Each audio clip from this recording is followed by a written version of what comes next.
नमस्कार, good morning. साल के आखिरी कारोबारी दिन में हम कर चुके हैं प्रवेश। जी हां, साल 2023 को हम करने वाले हैं बाय बाय और स्वागत होगा नए साल यानी साल 2024 का। लेकिन आइए करते हैं पावर ब्रेकफास्ट की शुरुआत और देख लेते हैं कि अंतर्राष्ट्रीय बाजारों से आज कैसे संकेत आ रहे हैं, ना सिर्फ हफ्ते महीने बल्कि साल के आखिरी कारोबारी दिन के लिए। तो अच्छी स्ट्रेंथ तो हमें गिफ्ट निफ्टी में दिख रही है, जो कि रिकॉर्ड हाई स्तर पर पहुंच चुका है। 21,950 के पास 166 अंकों की स्ट्रेंथ वहां से दिखाई दे रही है। डाउ फ्यूचर्स हम देख रहे हैं पॉजिटिव टेरिटरी में है, 20 अंकों की स्ट्रेंथ वहां पर है, 12 से 13 अंकों की स्ट्रेंथ नैस्डैक फ्यूचर्स में है। एशियन मार्केट्स की बात करें, थोड़ा सा मिक्स बैग ट्रेड नजर आ रहा है। जापानीज मार्केट निके 100-110 अंक नीचे, लेकिन बाकी जितने मार्केट्स खुल रहे हैं कोशिश कर रहे हैं। ब्रेंट क्रूड मार्च कॉन्ट्रैक्ट $77 के पास है, यहाँ पर गिरावट आई है। सोने चांदी में भी सुस्त छोटे दायरे का ट्रेड देखने को मिल रहा है। तो क्या कुछ हुआ है इंटरनेशनल मार्केट्स में, कौन से महत्वपूर्ण ट्रिगर्स है जहां आज हम रखने वाले हैं नजर। पूरी डिटेल के लिए चलते हैं मेरे सहयोगी दीपांशु के पास।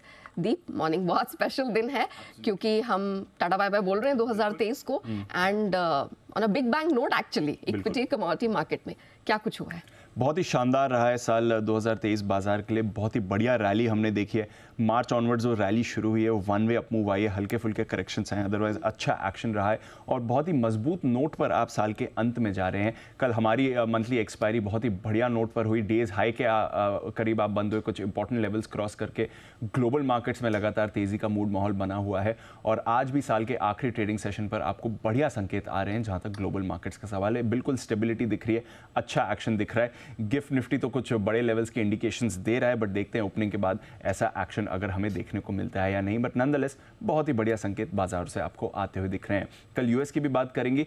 हल्के वॉल्यूम से पिछले कुछ दिनों के एवरेज से तो बहुत कम वॉल्यूम्स आपको होते दिखे, बट उस बीच भी आपने देखा मिला जुला एक्शन ही रहा। डाउ 125 अंक की रेंज में ही था, बहुत ही छोटे दायरे का कारोबार हुआ, उसमें करीब 50 अंक ऊपर डाउ बंद हुआ है। नैस्डैक और एसएनपी फ्लैट थे आपके लिए। रसल 2000 में कल थोड़ी मुनाफा वसूली है, करीब 0.4% नीचे बंद हुआ, बट ऐसे कुछ खराब वाला सेशन था नहीं। थोड़ा स्टॉक स्पेसिफिक मूव थी, बट अदरवाइज बहुत ही रेंज में यहाँ पर आपको ये कारोबार देखा। एक दिग्गज स्टॉक जो जरूर एक्शन में था वो है एप्पल। रिसेंटली इनके आई वॉच के इंपोर्ट पर बैन लग गया था क्योंकि एक पेटेंट डिस्प्यूट चल रहा है एक और कंपनी के साथ, कुछ मेडिकल काउंटर्स को लेकर जो इनकी आई वॉच में भी इस्तेमाल होते हैं। वो एप्पल के खिलाफ गया था, तो वहाँ पर शेयर पर थोड़ा रिएक्शन आया था। अब उस मामले में एटलीस्ट टेम्पररी राहत कंपनी को कोर्ट की तरफ से मिली है, जिसकी वजह से कल एप्पल के शेयर में खरीदारी हुई थी और वहां से थोड़ा एक्शन आपको आते हुए दिखा। थोड़े और स्टॉक्स थे जो आपको मूवमेंट दिखा रहे थे, but essentially flat he trade था जहां तक ज़्यादातर अमेरिकी बाजारों के और स्टॉक्स का सवाल है। बट एक दो चीज़ें और हुई नोटवर्दी इसमें, जहां पर आपको करना चाहिए फोकस। इनके साप्ताहिक बेरोजगारी आंकड़े है। अब काफ़ी समय से हम इस पर फोकस नहीं कर रहे हैं, बट वापस फोकस करने का वक्त आ गया है क्योंकि अब ये डेटा पॉइंट इंपॉर्टेंट हो जाता है आगे फेड पॉलिसी और स्पेशली रेट कट एस्टिमेट्स को लेकर। साप्ताहिक बेरोजगारी आंकड़े लगातार 2 हफ्तों से बढ़कर आ रहे हैं। कल भी अगर आप देखें तो 2.18 लाख का आंकड़ा आया, अनुमान 2.1 लाख का था और पिछले हफ्ते 2.06 लाख का था। तो वहाँ से देखें तो 12,000 बड़े हैं ये साप्ताहिक बेरोजगारी के आंकड़े। एक और डेटा पॉइंट जो एसेंशियली इंडिकेट कर रहा है कि यूएस इकोनॉमी अब थोड़ी सॉफ्ट स्थिति में आपको आते हुई दिख रही है और जो फिर एक उम्मीद जगाता है कि रेट कट जल्दी होंगे और ज़्यादा होंगे।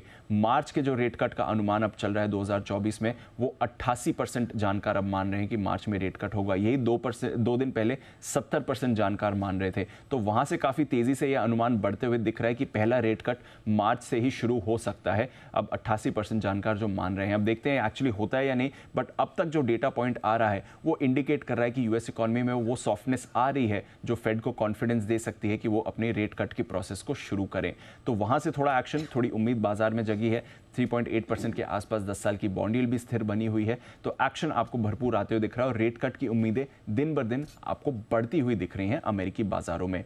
यूरोप की बात करें तो यहाँ पर भी ठीक ठाक एक्शन रहा। करीब 1/4 से आधे % तक की कमजोरी थी, कुछ ज़्यादा आपको ऐसे परेशानी आती हुई नहीं दिखी। बट ये साल ओवरऑल ग्लोबल मार्केट्स के लिए अच्छा रहा है। जैसे मैं कह रहा था, यूएस इस साल करीब 14% ऊपर डाउ आपको दिखा है। S&P 500 करीब 25% दूर है और यहाँ से अगर आधा % ऊपर जाता है S&P 500 तो ये भी नया हाई बना देगा। नैस्डैक इस साल का क्लियर आउट परफॉर्मेंस रहा है, 44% की तेजी आई है। पिछले साल 33% गिरा था नैस्डैक, उसके मुकाबले इस साल 44% की तेजी आपको यहां पर आती हुई दिख रही है। तो बहुत ही मजबूत फुटिंग आपको ग्लोबल मार्केट्स में दिख रही है और हमारे बाजार तो ऑफ कोर्स नई ऊंचाई देख ही रहे हैं। कमोडिटी और करेंसी मार्केट में भी कल एक्शन आपने देखा है। डॉलर इंडेक्स में हमने हल्की रिकवरी देखी है, 5 महीने के निचले स्तर से 101 के पास आपको डॉलर इंडेक्स दिख रहा है, लगातार इस लेवल के नीचे बना हुआ था। कच्चे तेल में कल अच्छी खासी गिरावट आई है, 3% गिरा है, ब्रेंट $77 के पास आ चुका है, क्योंकि रेड सी में जो ऑयल ट्रांसपोर्टेशन का डिसरप्शन हो रहा था वो अब चिंता कम होती हुई दिख रही है। कई सारी बड़ी ऑयल कंपनीज और शिपिंग कंपनीज कह रही हैं कि वो अब रेड सी के जरिए अपने ऑयल शिपमेंट्स रिज्यूम करेंगी, तो वहां से एक राहत आई है और इसलिए दाम भी आपको गिरते हुए दिखे हैं। इसके अलावा सोने में आप देख रहे हैं एकदम दायरे का एक्शन रहा। मेटल्स में ऊपरी स्तरों से मुनाफा वसूली कल दिखी है रिसेंट रैली के बाद, और साथ ही शुगर में शॉर्ट कवरिंग के चलते 10 महीने के निचले स्तर से एक अच्छी रिकवरी भी आती हुई दिखी है। बट ओवरऑल बहुत ही बढ़िया साल रहा है इक्विटी मार्केट्स के लिए, और आशा यही है कि ऑन अ स्ट्रॉन्ग नोट आज हम आखिरी ट्रेडिंग सेशन भी देखेंगे। अच्छे मूड में दिख रहे हैं मार्केट्स। तो बहुत आप कह सकते हैं ढोल ताशे वाली सेलिब्रेशन के साथ यहाँ पर क्लोजिंग होते हुए देख रही है इक्विटी और कुछ केसेस में कमोडिटी मार्केट में भी। धन्यवाद दीप पूरी डिटेल के लिए। आइए, जिस तरह के ग्लोबल संकेत आज हमें बनते हुए दिखाई दे रहे हैं, उन सबके बीच आज आपको हमारे मार्केट्स में क्या रणनीति अपनानी, इन सब पर बात करने के लिए जी बिजनेस के मैनेजिंग एडिटर अनिल सिंह भी हमारे साथ जुड़ चुके हैं।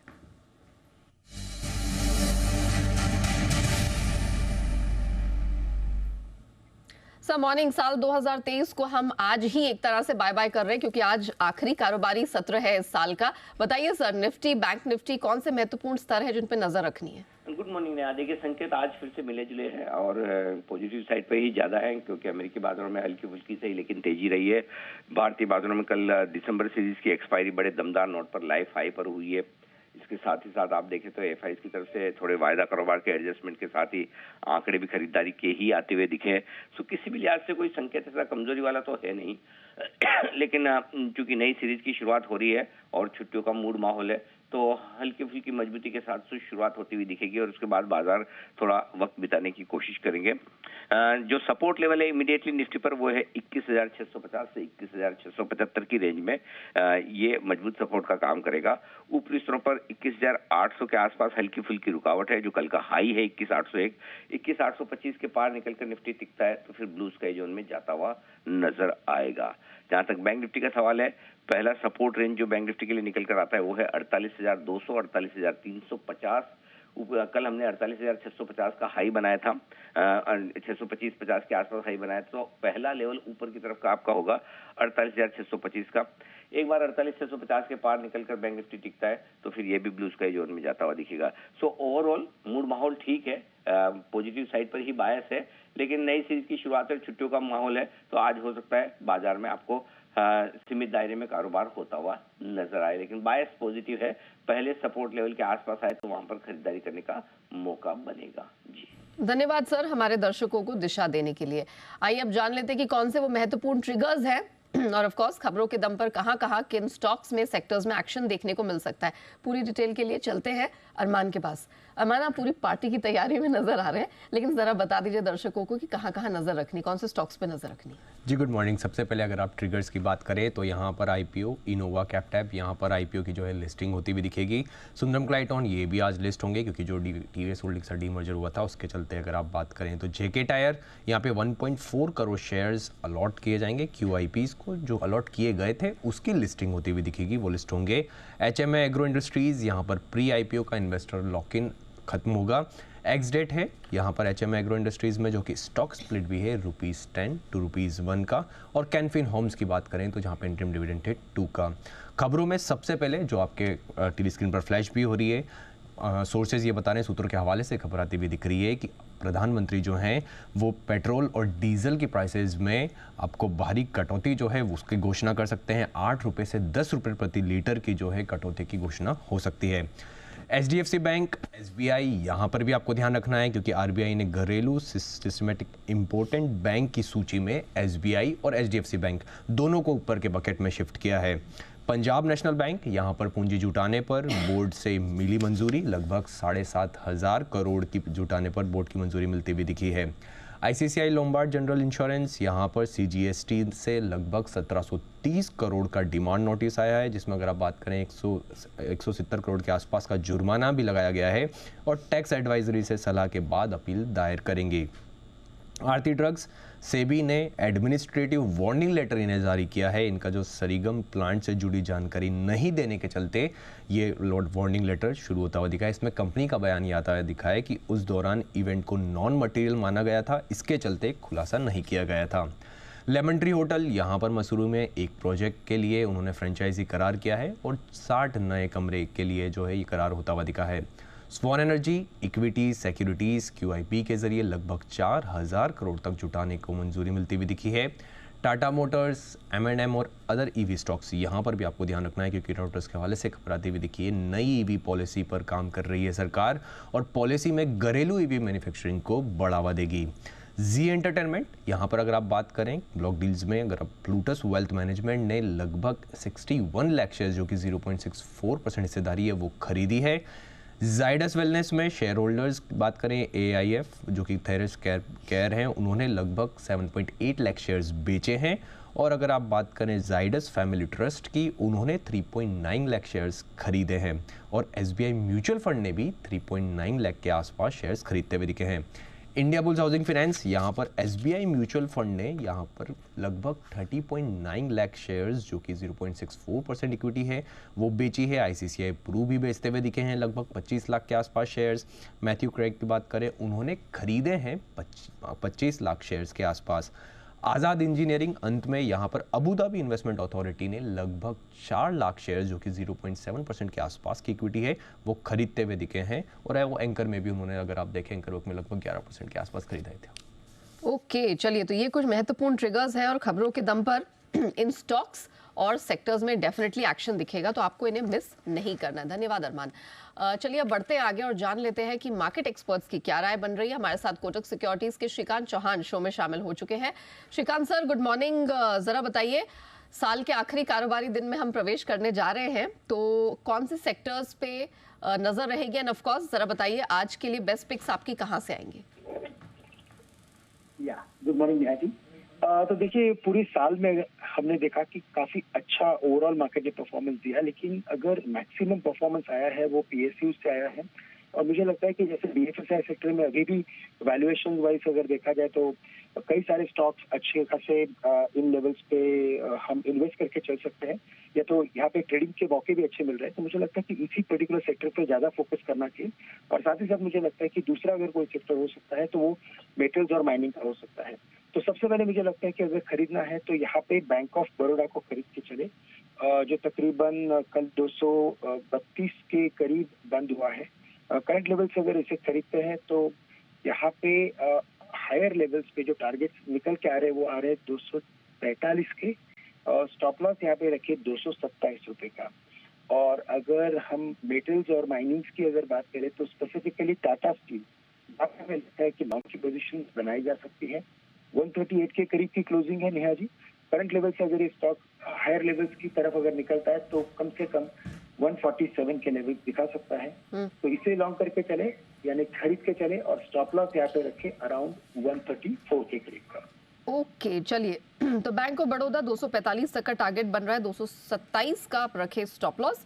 एंड टाटा स्टील को मिस मत करिएगा, 147 तक ऊपर जाता दिख रहा है, 134 का स्टॉप लॉस। अच्छा सर, यहाँ पर खबर भी निकल कर आई है, मैं ऑटो स्पेस की बात कर रही हूँ। हमने कल ऑटो स्पेस में अच्छा बज़ भी देखा है।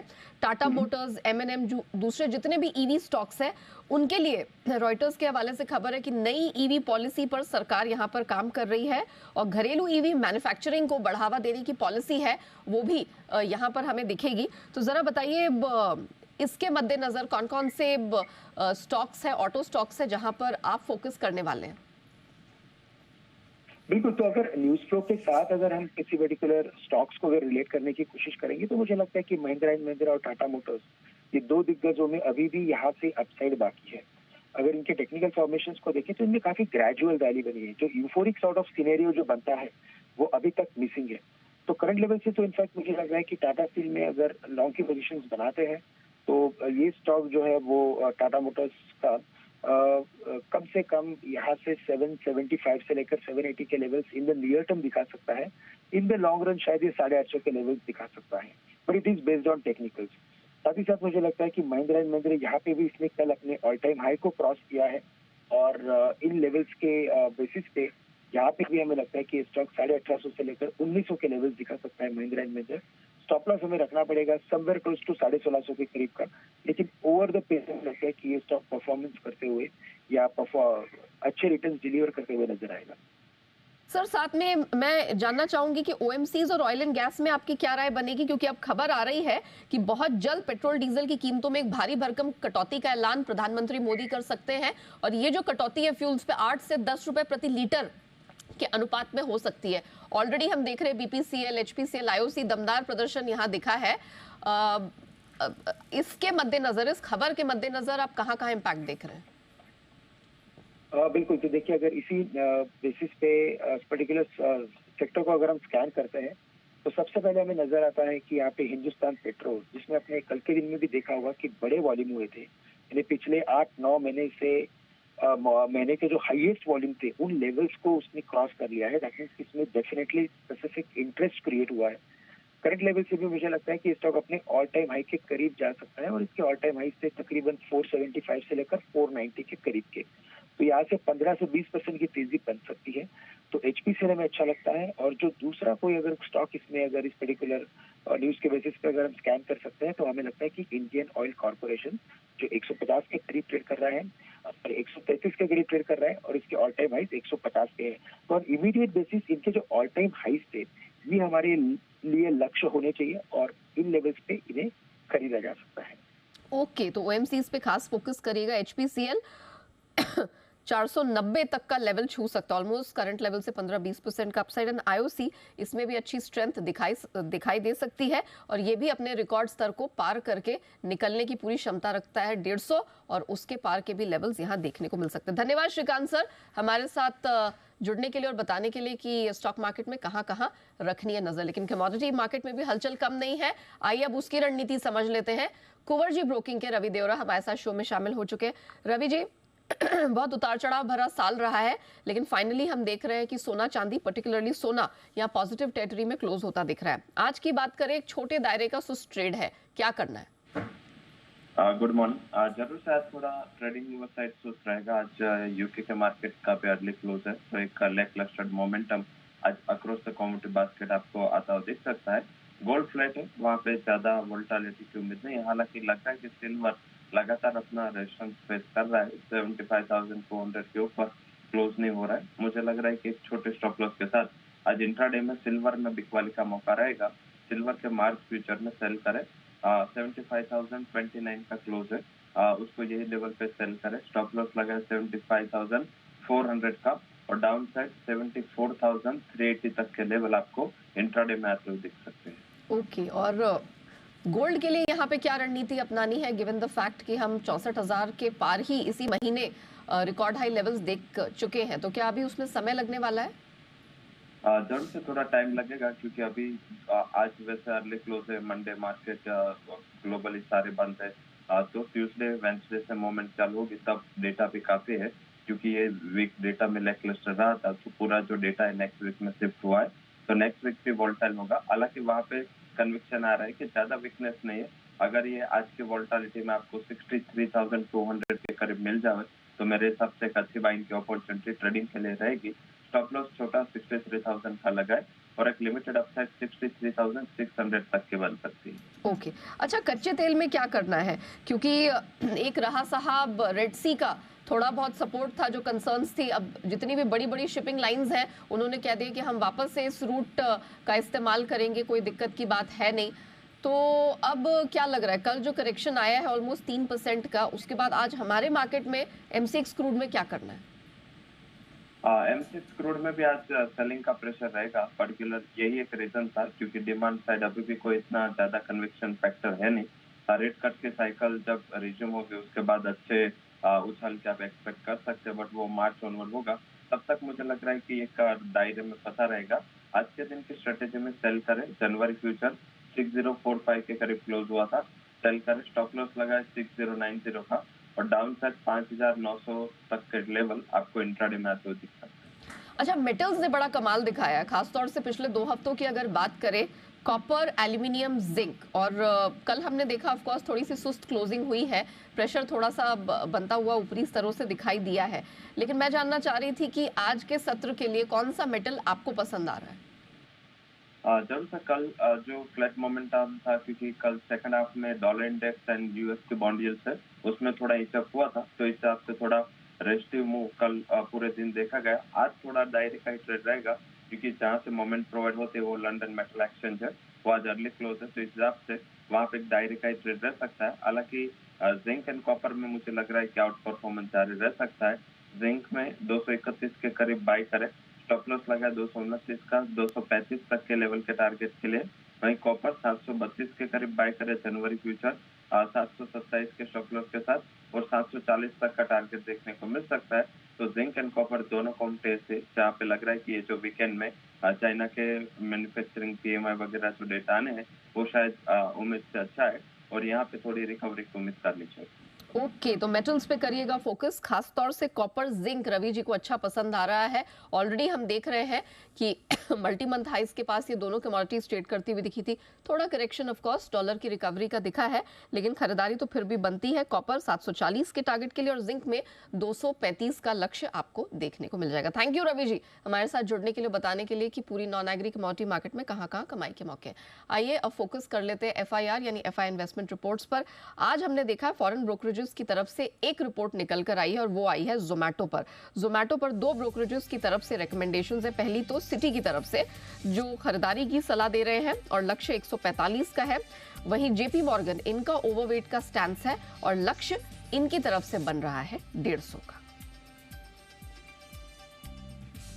मार्केट रेगुलेटर सेबी ने अफवाहों की पुष्टि पर कंसल्टेशन पेपर जारी किया है और प्रस्ताव ये है कि शेयर के भाव में कुछ बड़े बदलाव के 24 घंटे में अब पुष्टि करनी होगी। तो ये एक डेवलपमेंट है, ये कंसल्टेशन पेपर जो है वो जारी किया गया। अब मौजूदा नियम क्या है वो हम आपको बता देते हैं। मौजूदा नियम है कि खबर आने के 24 घंटे में पुष्टि करना जरूरी है। भाव में कितना बड़ा बदलाव माना जाएगा ये भी सुझाया गया है। ट्रांजैक्शन के लिए औसत रेट निकालने का जो तरीका है वो भी यहाँ पर सुझाया गया है और अहम पदों वाले सूचनाएं दे ये जरूरी करने का भी प्रस्ताव इस कंसल्टेशन पेपर में निकल कर आया है। सेबी ने सभी पक्षों को 18 जनवरी तक इस प्रस्ताव पर सुझाव मांगा है। तो ये एक महत्वपूर्ण कंसल्टेशन पेपर निकल कर आया है और ये कुछ महत्वपूर्ण डेटा पॉइंट्स है जिनको रखा गया है एंड फाइनली 18 जनवरी के आसपास सेबी ने ये जानने की कोशिश की है कि किस तरह का इसमें रिएक्शन निकल कर आता है और उसके बाद वो गोइंग फॉरवर्ड कोई कदम इसमें उठाएंगे। चलिए इसी के साथ आपको एक और खबर की तरफ लेके जाते हैं जो कि रिजर्व बैंक की तरफ से निकल कर आ रही है। Reserve bank financial stability report जो है वो उन्होंने जारी कर दी है। RBI ने कहा है कि बैंकों का जो ग्रॉस नॉन परफॉर्मिंग एसेट है यानी कि जिसे आप GNPA के नाम से जानते हैं वहां पर जो रेशियो है कई सालों के निचले स्तर पर यानी कि 3.2% पर आ गई है। तो RBI गवर्नर शक्तिकांता दास ने कहा है कि सेंट्रल बैंक देश की अर्थव्यवस्था के सामने किसी भी जोखिम से निपटने के लिए तत्काल और निर्णायक कार्रवाई करने को प्रतिबद्ध है। रिजर्व बैंक के मुताबिक गैर बैंकिंग वित्तीय कंपनियों की स्थिति अब मजबूत हुई है। मजबूत मैक्रो इकोनॉमिक फंडामेंटल्स के चलते भारतीय अर्थव्यवस्था वित्तीय प्रणाली मजबूत बनी हुई है। तो रिजर्व बैंक की जो फाइनेंशियल स्टेबिलिटी रिपोर्ट निकल कर आई है वो एक मजबूत भारतीय अर्थव्यवस्था और वित्तीय प्रणाली की तरफ ही फिलहाल इशारा करती हुई दिखाई दे रही है।